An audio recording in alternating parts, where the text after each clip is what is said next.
Alright, we should be live. Microphone looks good. Video capture. Yeah, I see the mouse moving around, so. Alright, so we're back. We're working on Kaust, Eyes of the Glade. Here he is, in case you haven't seen him yet. So, we are looking to be a deck that puts large things face down and then cheats on their flip face up cost. So, we did all of the um, commander sets named by the year that they were released last time, plus whichever one out of the two. It's Ikoria, I think, is the one that is associated with Ikoria, and then they went back to calling Strixhaven like 2021 or whatever. So, but now all the ones are still tied to a set, so they just get looked at when we get to the set that they're associated with. But in the meantime, Commander Legends. Um, don't think we care about Achroma at all. I mean, we might care about Retachroma actually, because we can flip her face up, so that'll be cool. But we don't need White Achroma. Achroma's Will. Alharu, Solemn Ritualist. Nope. As long as it's your turn, commanders you control have Indestructible. Cost doesn't really need to get into combat, so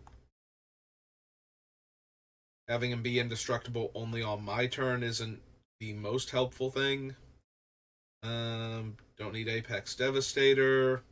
Also, the problem with cards like this is that we won't be casting them. We'll be putting them into play face down with things like Manifest. So we won't ever get the quad cascade trigger on it.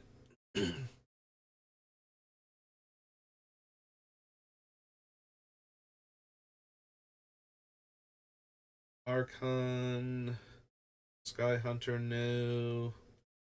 Aurora Phoenix, no. Bell Borka. Note the mana value of each card as it's put into exile. Power is equal to the greatest number of noted with this for it this turn. Give your upkeep, exile the top card of your library. You may play that card this turn. Don't think so. Oh, it's not terrible because, in theory, what we can do is exile the top card and then hopefully play it face down as a morph so we don't have to spend all of our mana on the big expensive thing, but you get a big power boost. But then he's just a big power 5 toughness 4 drop, and I don't know why I would care enough about that. Other than the free card I'm getting. Theory. And there will be times where I just get an extra land, and that's nice that I didn't have to draw that land, but now I have a 4 mana 05 for the rest of the turn.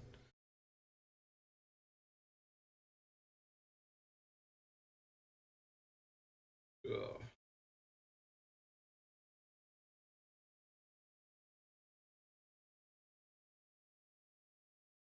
Breaches.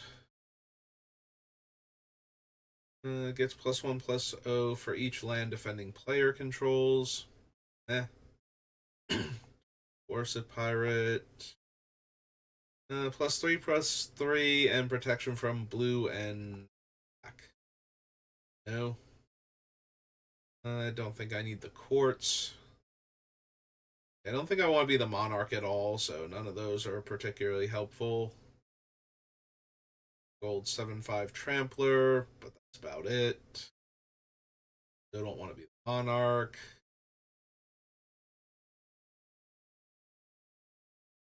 Yeah, it's still a monarchy card. Draw a card, then each other player may draw a card whenever a card is drawn this way. Explosion of Riches deals 5 damage to target opponent chosen at random from among your opponents.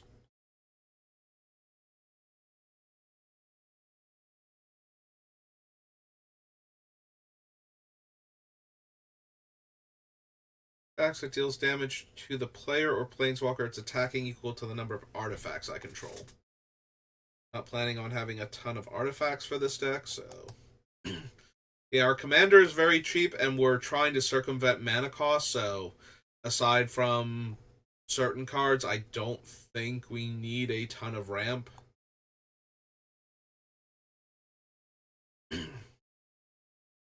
Fugitives. Commander spells you cast have Cascade. Our commander's a 2-drop. I mean, it's nice to Cascade into my Soul Ring or Mana Crypt or Sensei Stop.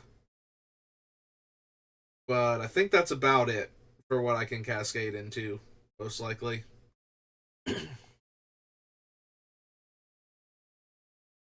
Gift. Paradise. Spend this mana to cast a spell with mana value 6 or greater, draw a card. It's fine if I want to cast the things face up.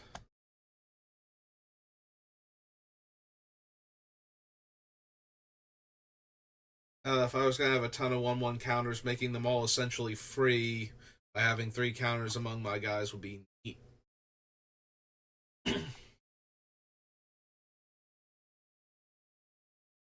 Cons. Right, Courser.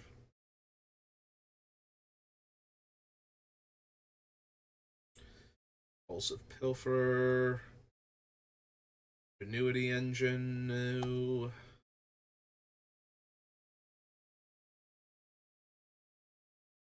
Jared Carthalion. Oh, right, he's a monarchy card. He's like the one where you make the opponent the monarch, and then when you take it back from them, it's all fancy pantsed. Don't need Jessica. Do not need Jeweled Lotus. Like, this is one of the worst decks for Jeweled Lotus. Our commander is 3 different colors and only 2, like, no colorless mana requirements, so we don't even get anything out of it until we're casting him the second time. Don't need Clark. Raphael.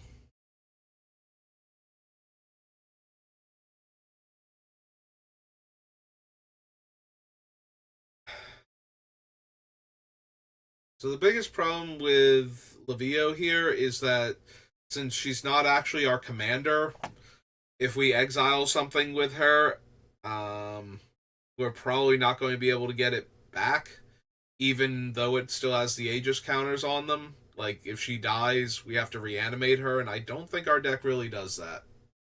Like, there aren't a whole lot of white, green, red, morph based creatures that reanimate.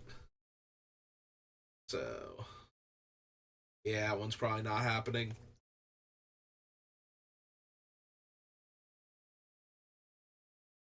Don't need the Vegas. Don't need Marith. Marith. York Mace. No. Can't run her. Pay double X. No.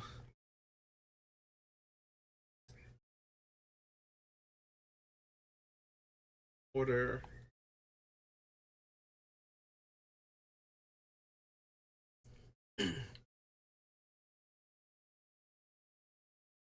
These. Also, they're all reprints. The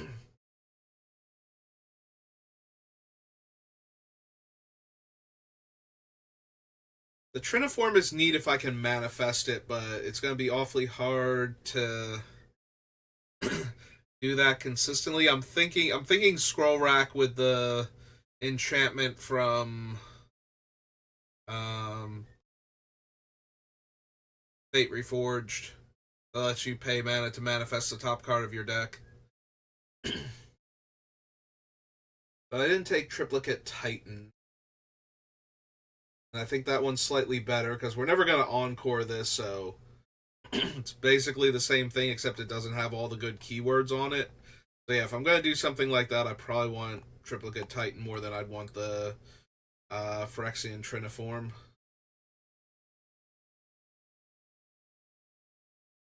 Deals combat damage to a player.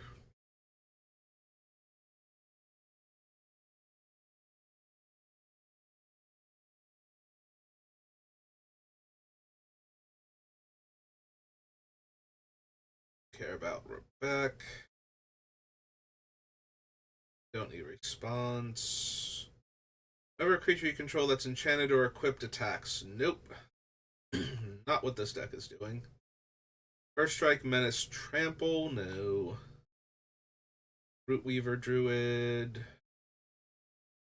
Stone Oracle. No. No. No.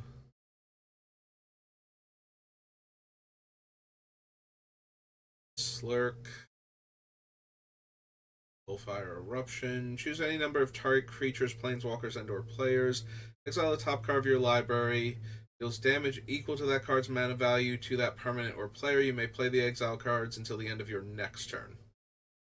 That one's marginally interesting because it lets us potentially deal a ton of damage.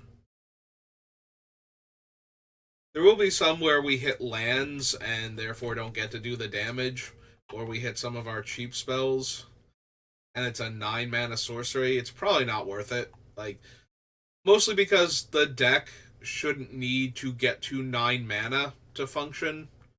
So,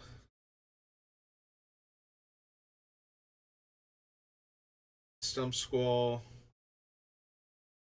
Yeah, the deck can run very efficiently on, like, I think once it hits 6 mana, it probably has enough to do most of the things it's trying to do. Like, cast a spell and a morph in the same turn, and then flip the morph up if it can attack, so we don't need a ton of other stuff.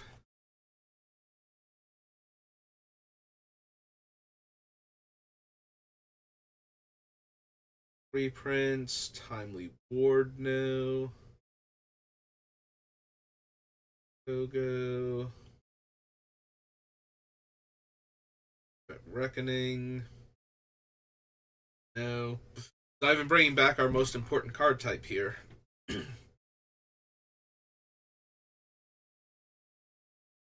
Wheel of Misfortune.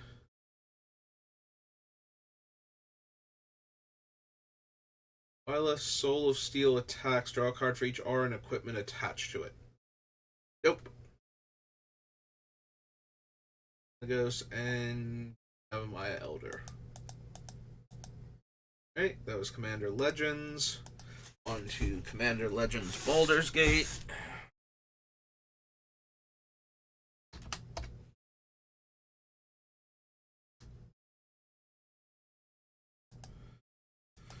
Have to find the unique cards from Commander Masters. I adjust my position since I've been slouching in the chair again. There's the battlefield. Exile any number of other non-land permanents you control until he leaves the battlefield. Alright, so unlike the other one, Abdel Adrian does work. Because he will exile all of the face-down creatures that we want, and we get a bunch of 1/1s. And then when he does anything to wander off, we get all of the face-down creatures back face-up, so... Commander Legends. Because we can just go Legends, because we'll get to the thing. Yep. Much faster. That's true, we're on Baldur's Gate, I could have also done that. So, Abdel. Adrian. Orion's War. Alright, Abdel and Adrian, I'm not surprised, because those are, like, names I have heard of. Like, Adrian's a more common English name, but I've definitely heard Abdel before. But I did not realize Gorion was going to be an acceptable word or proper name that the computer recognizes. Human Warrior 4/4.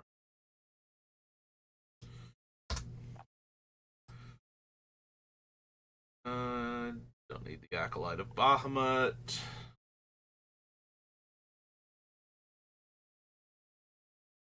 Amber. Dragon, no. Deals combat damage to a player. Roll a d20. Put that many counters on each of up to 2 target creatures, where X is the result. Copper Dragon makes treasure. Gold Dragon makes fairy dragon tokens.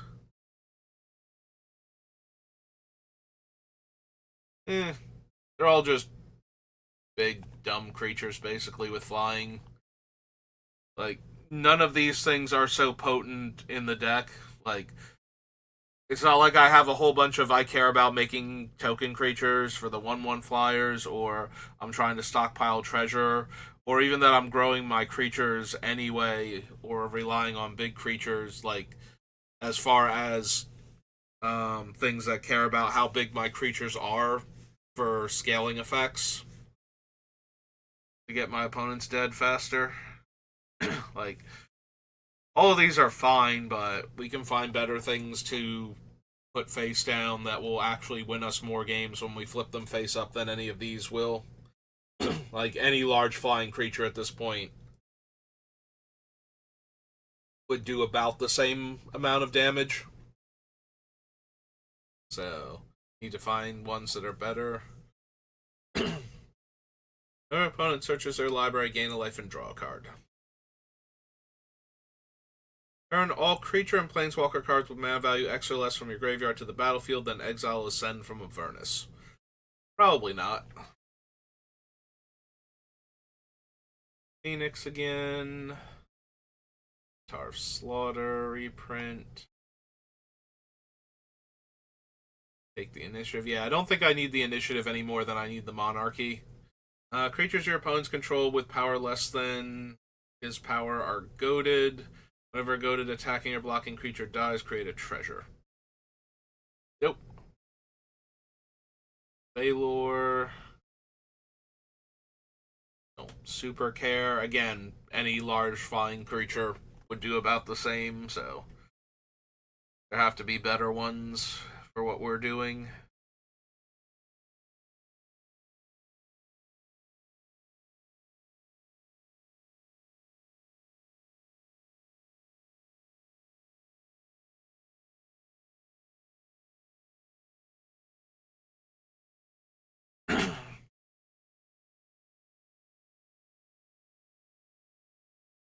The Will-O-Wisp.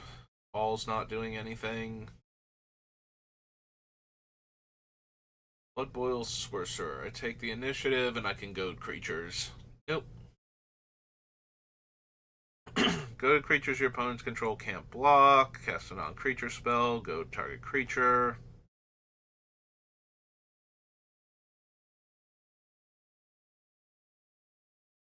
Deals combat damage to a player. For each token you control, create a 1/1 white rabbit creature token. Nope.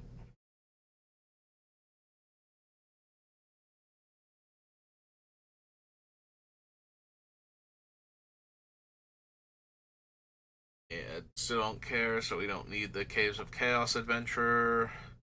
Chaos Dragon. No.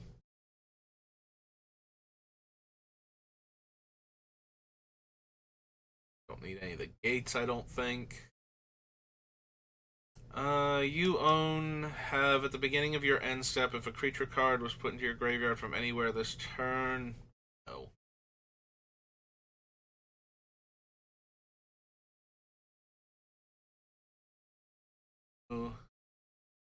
Fox. Soul Badger.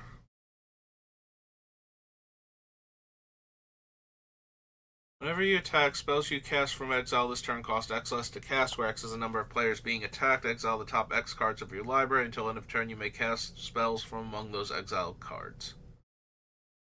Nope.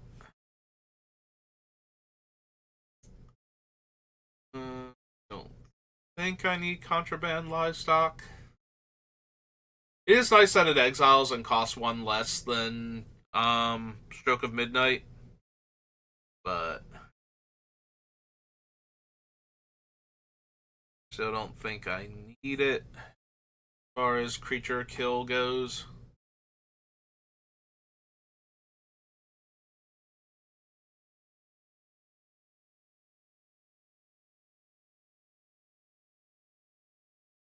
Of opulence new. Deal.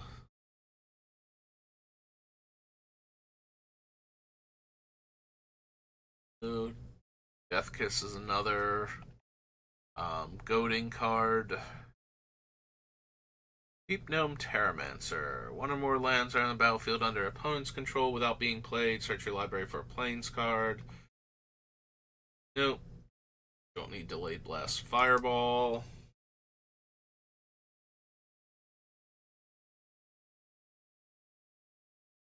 This is not a Descent into Avernus deck.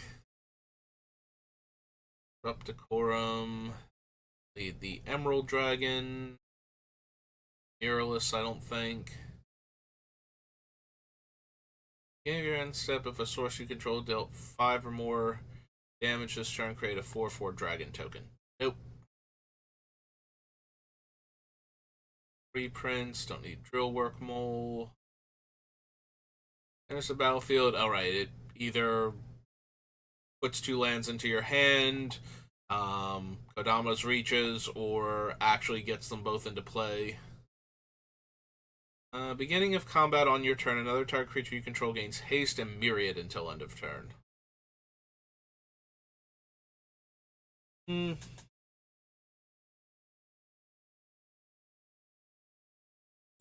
Probably not.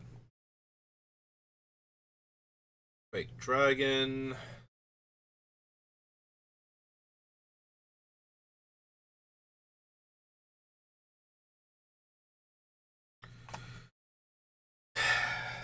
So,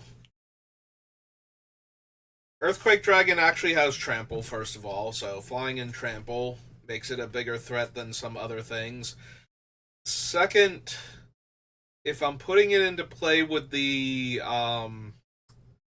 scroll from the commander sets, then putting it back into my hand is actually super helpful, because then I can manifest it again and then turn it face up again very quickly. And for a relatively low mana investment, but it does cost me a land to do it. Still, it's a 10/10 Flample that I'm effectively getting back into my hand and into play and attacking ideally for like 3 mana and a sacrificed land. So,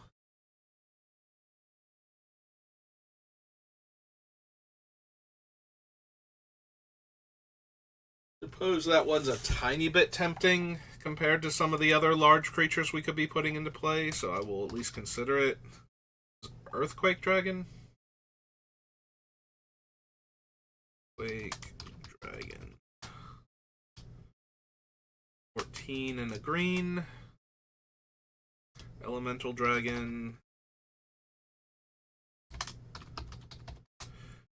10/10.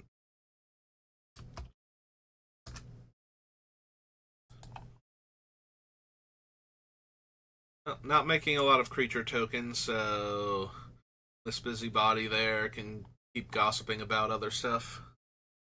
I don't need the survivors. Attacks, return target land card from your graveyard to the battlefield, and it's a 3 mana 3/3 death touch. Not a huge deal. Ollie, Ettercap. Station.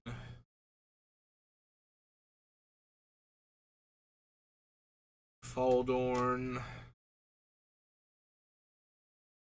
Fang Dragon.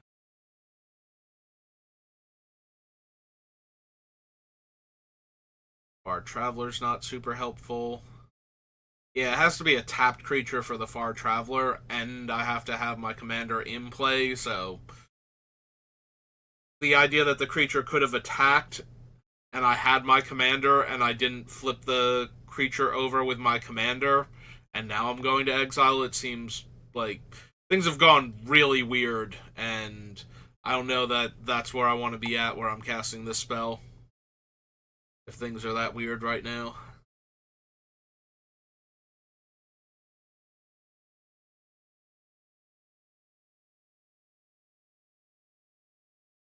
Fireball, Flaming Fist.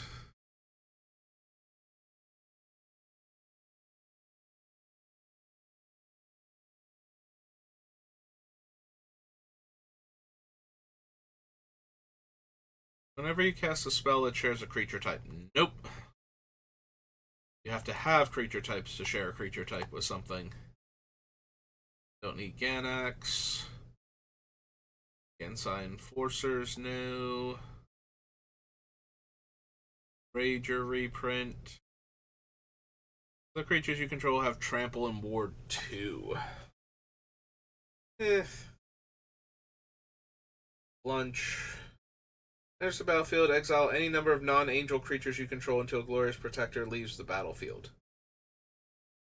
Oh, that's a Kaldheim card, though, that got reprinted. Like, wait a minute, that has Foretell, and I'm confused. Spy Master. Oh, it's that one again.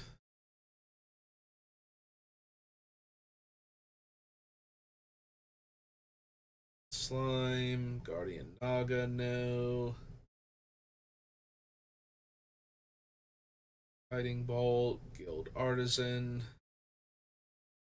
I'm still so confused about this. I thought they were changing the Naga creature type to be snakes. And they did like some other changes, like they took the cat type away from all the Rakshasas.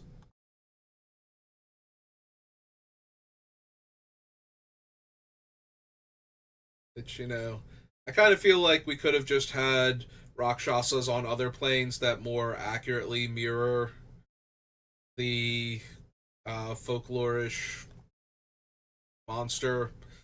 Then, since I'm pretty sure that there is a thing, I might be wrong about this, that Rakshasa is one of the shapes they can take as a cat.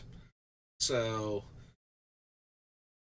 the idea that they can't be cats was kind of weird. Like, I know they're all cats because in D&D, Rakshasas are large, like, catmen demons.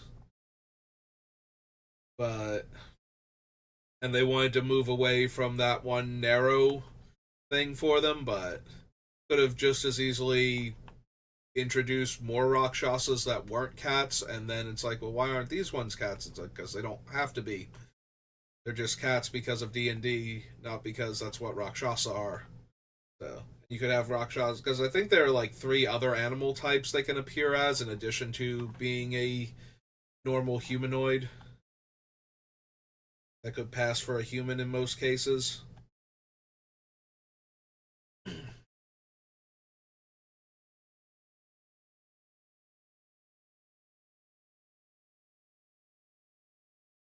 But I thought they were supposed to change the Nagas to the snake type, which, unlike Rakshasas, where there are cat theme decks that would consider the Rakshasas because they're cats, the Nagas not being snakes was kind of messing with their ability to interact with things like the Kamigawa Orochi,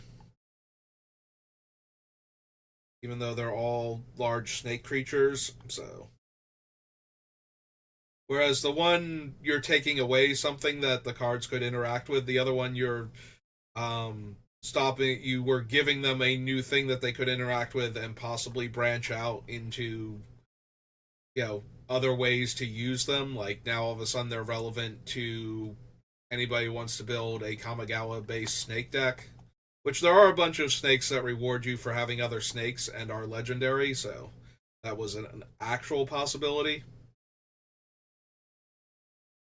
that somebody might have cared about. So I'm really wondering why they backtracked on that one, but not the Rakshasa one. Because I don't remember. I remember seeing the announcement that they were going to do that, and then I never saw anything after that on why they wound up not going through with it. So every time I see something like Guardian Naga or Sidisi or something, it just kind of throws me that they haven't actually changed that yet. And whenever you attack, you may sacrifice another creature or an artifact. If you do, make a 4/1 skeleton token with Menace. Nope. Until end of turn, target token becomes a 4/4 bear. No. Period. And they can tap a creature when they attack. Attacks, look at the top 4 cards of your library. Cleric, Rogue, Warrior, and or Wizard. So out of the 4 creature types, Cleric and Wizard, because they were both part of Onslaught block, do allow for like more consistent morphs to get caught up in this thing, but we're very unlikely to have actually warriors because of Khans of Tarkir, so it's mostly rogues. But at the same time, a lot of the creatures aren't any of those 4 creature types, so there is a chance though if we wind up with a bunch of face down clerics, warriors, and or wizards that we would want Harper Recruiter.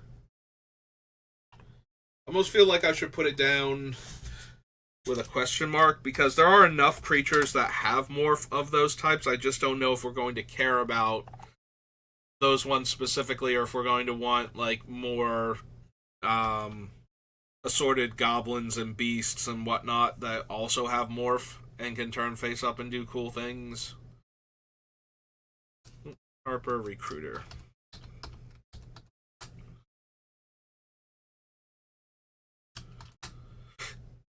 And Warrior 3/1.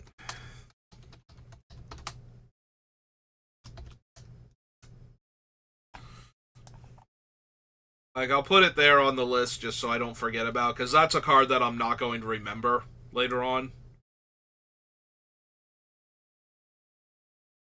Don't need the Stalwart, because that's a way weaker version of other cards that we're running. Play those cards. No. No, I don't think so for that one. Sorry, Inspire Tinkering. Not running enough tokens.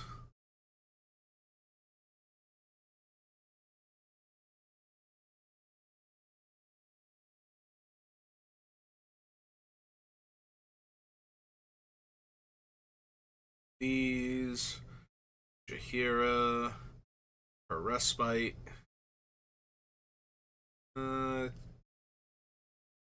Javelin Lightning enters the battlefield, attach it to target creature I control, gets +2/+0 in first strike. No. Don't need Jessica's Will, I don't think.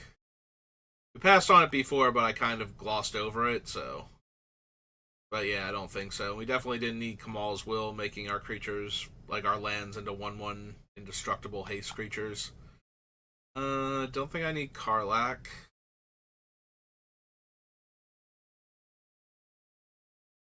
I don't need Lizelle either.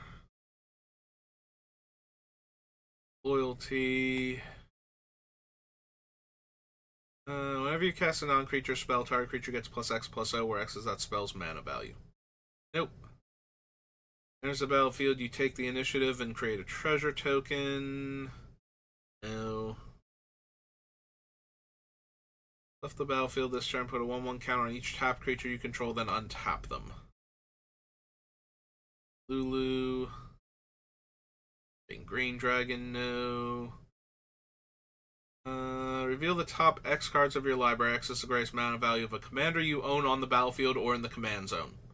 Our commander's mana value is 2. I think we're good. Don't need Martial Impetus. Don't need the Marut. Chef, no. Enchanted creature attacks one of your opponents. It gets +2/+0 and trample. You control is put into a graveyard from the battlefield. Exile until the end of your next turn. You may cast that card. Yeah, it's a completely different strategy than what we're doing. So, no.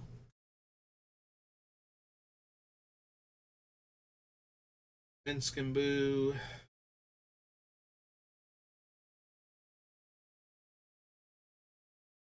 Last Baldric, no. If you cast a spell from exile, copy it. Yeah, that's not really what we're doing. Don't need Natural Reclamation. Also, we had a chance to grab it before and didn't. Don't need the Nautiloid ship. Navigation Orb, no.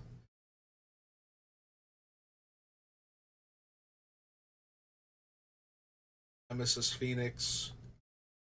Heritage, no. Curse. Tax a player controls 8 or more lands of the top 8 cards of your library. You may put a creature card from among them onto the battlefield, tapped and attacking that player. Put the rest on the bottom of your library in a random order.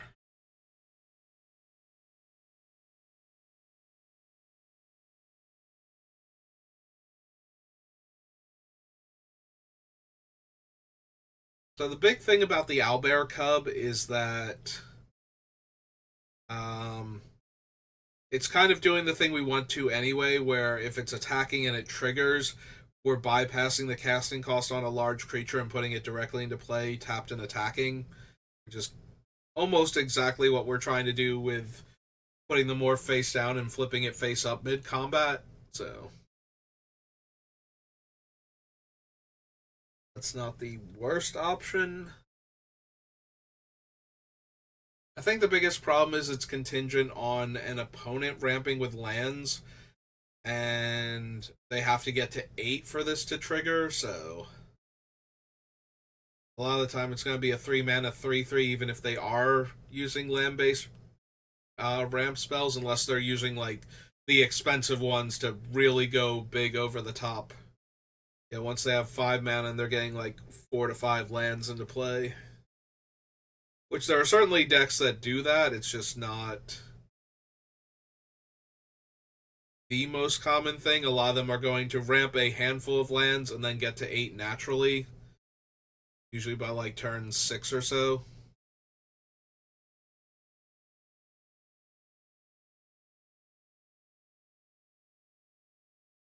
Maybe turn 5 at the earliest. Hmm.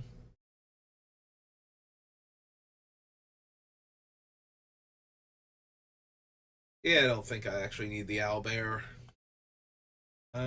Shepherd, no.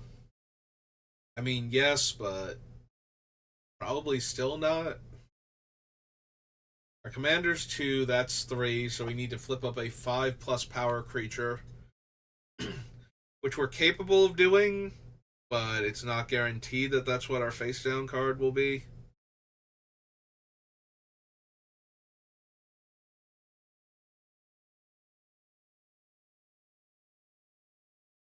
Whenever you cast a spell from exile, this creature deals damage equal to its. No.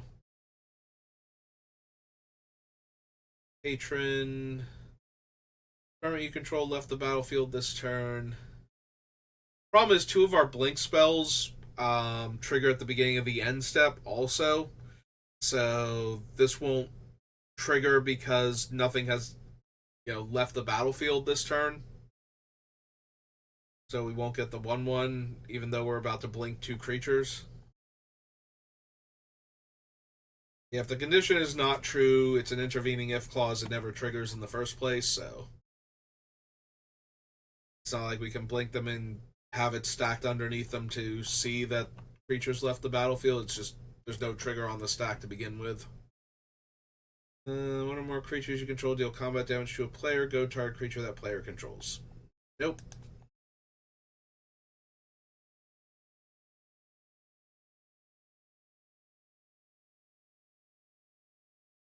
Don't need Raga Draga. Creatures don't tap for mana.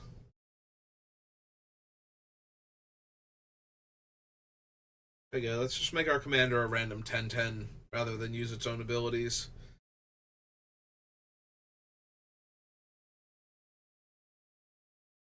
Need Rasad. Recruitment Drive.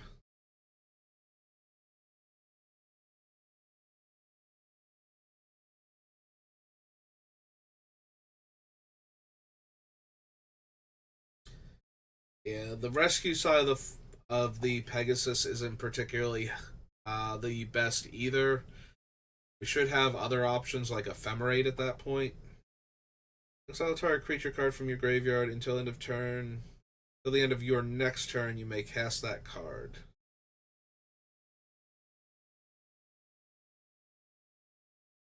And it lets me cast the things from exile for free, but I'm not exiling enough other stuff that way.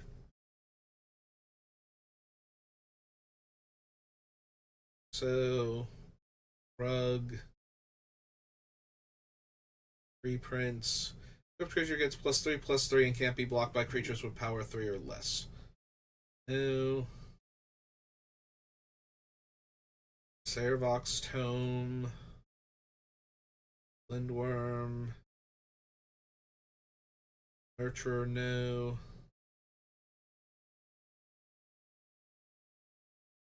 If an opponent controls more lands and you search your library for a basic plains card, put it onto the battlefield, tap, then shuffle. Sculpted Sunburst, no.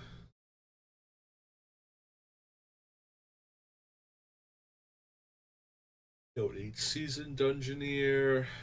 Reclamation. Reach, Sharpshooter Elf's powers equal the number of creatures you control. Enters the battlefield, deals damage equal to its power to target creature with flying and opponent controls.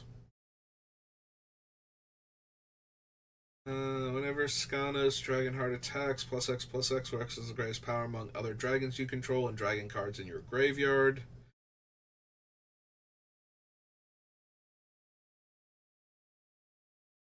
Slaughter the Strong, no. Solemn Recruit, Spectacular Showdown. Put a double strike counter on target creature, then goad each creature that had a double strike counter put on it this way, and overloads for 4, 5, 6, 7.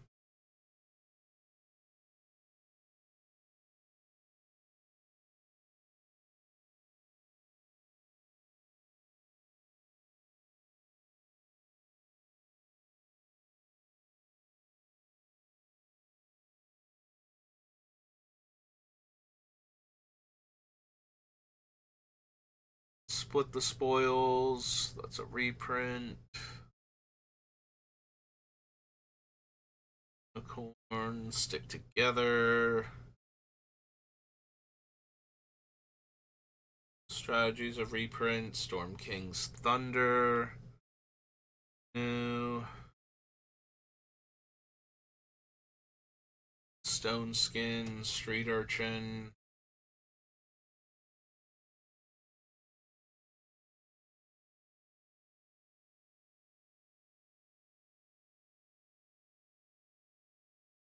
Attacks go target creature and opponent controls. Nope. Tavern Brawler. Hellkite, no. Access the Butcher.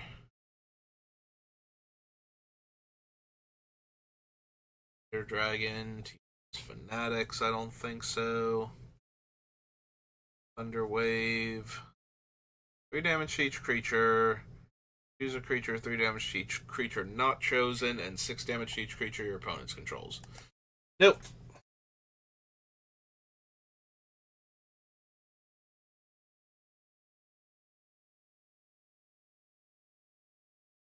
Yep, don't need the Hunter. Reverse the Outlands.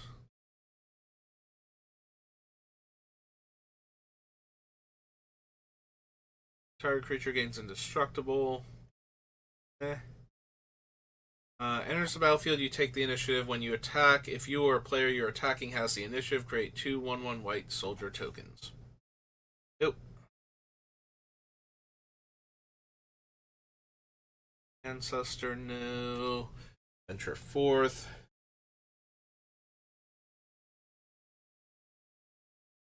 Suspend 3.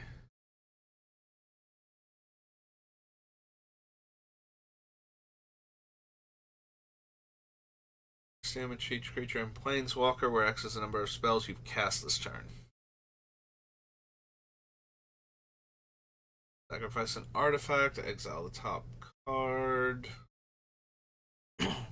Hunger Hellkite, no. Wild Magic Surge. Sorcerers, don't need Wilson. Wrathful Red Dragon.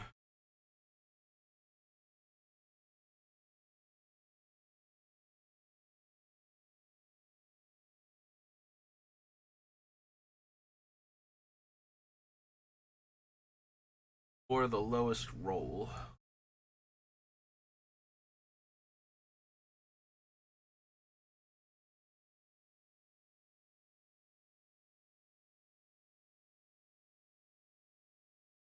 I think so. Creature blocks this turn if able. You create a treasure token for each opponent who was dealt damage this turn. Nope.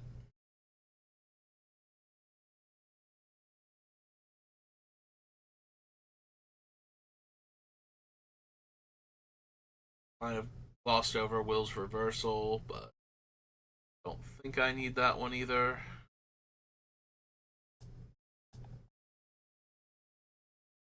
So many pages to go back through. Also, that we can go over to here to Scryfall and do the Commander Legends set real quick. Oops. Round.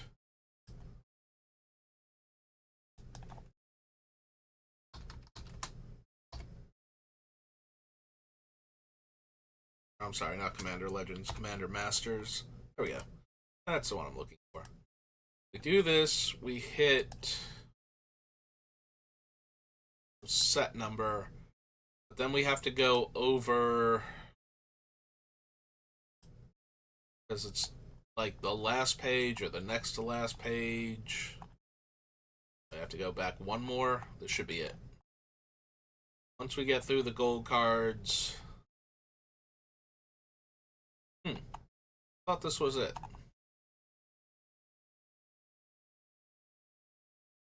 Yeah, because these are all reprints. Go forward one.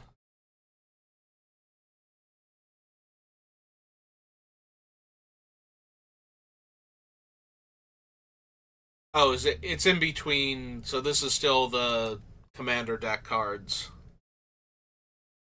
Okay. Yeah, here we go. So we go back one more. I'm sorry, it's more in the middle than I gave it credit for. So these are all the lands from this set that are in the set, and then we get to here, and then these are the new cards from the commander decks, and then the other cards we were looking at were the reprints from the commander decks that weren't in the actual set. Alright, colorless spells you cast from your hand with mana value 7 or greater have Cascade, Cascade. Well, they are not colorless spells with mana value 7 or greater, so that's not going to work. Enters the battlefield with X 1/1 counters on it. Whenever you put one or more 1/1 counters on another colorless creature, you may put a 1/1 counter on it.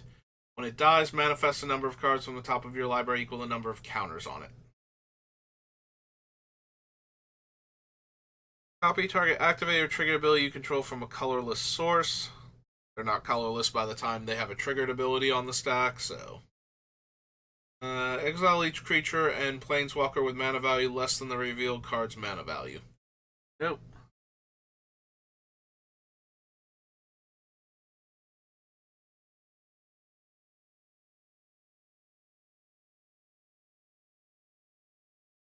Untap that creature, becomes a 10/10. Destroy target permanent. Target player draws 4 cards. Take an extra turn after this one. Cast colorless spells as though they had flash. If you cast a colorless spell until end of turn, Skittering Cicada gains trample and +X/+X, where X is that spell's mana value. Alright, so this one does work. Since we're casting them as face down cards, they are colorless and therefore can be cast as though they had flash.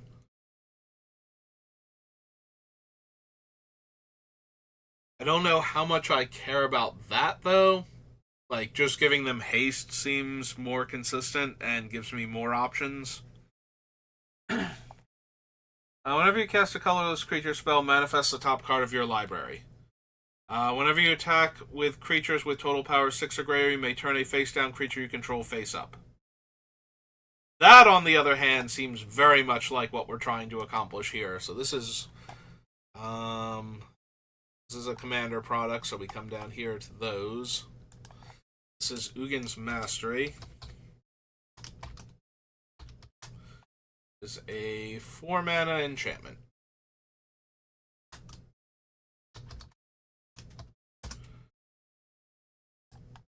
Right. Battle for the Hell Vault. Non-saga, non-land permanent that player controls until the Hell Vault leaves the battlefield. Then create Avacyn.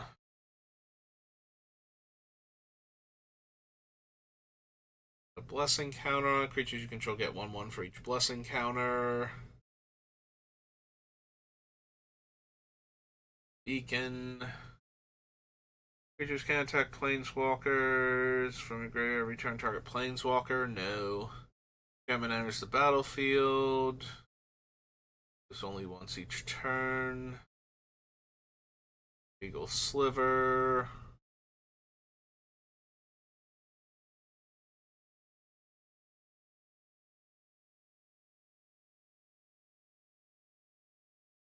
Target opponent each draw card. Choose left or right. I think so.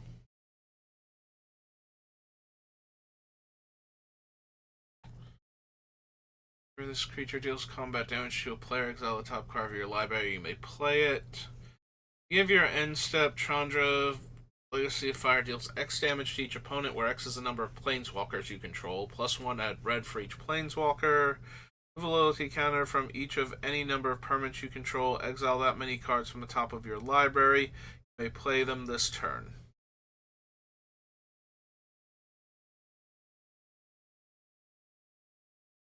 You do reveal cards from the top of your library until you reveal a creature card that shares a creature type with a sacrificed creature. Put that card onto the battlefield and the rest on the bottom of your library in a random order. Nope. Walker, copy the next loyalty ability. No. They put a land from your hand onto the battlefield. Choose a creature type. Top 6. Yeah, it's not gonna super matter. Replicate, and slivers have replicate. Spawn Behemoth. And I don't think I need to cast an 8-drop artifact in order to pay 0 to cast one of my morph creatures. That seems a bit unnecessary. Alright. As I stretch and the chair creaks.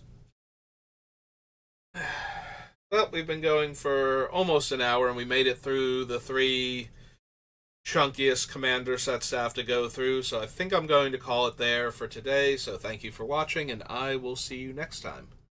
Have a good rest of your day.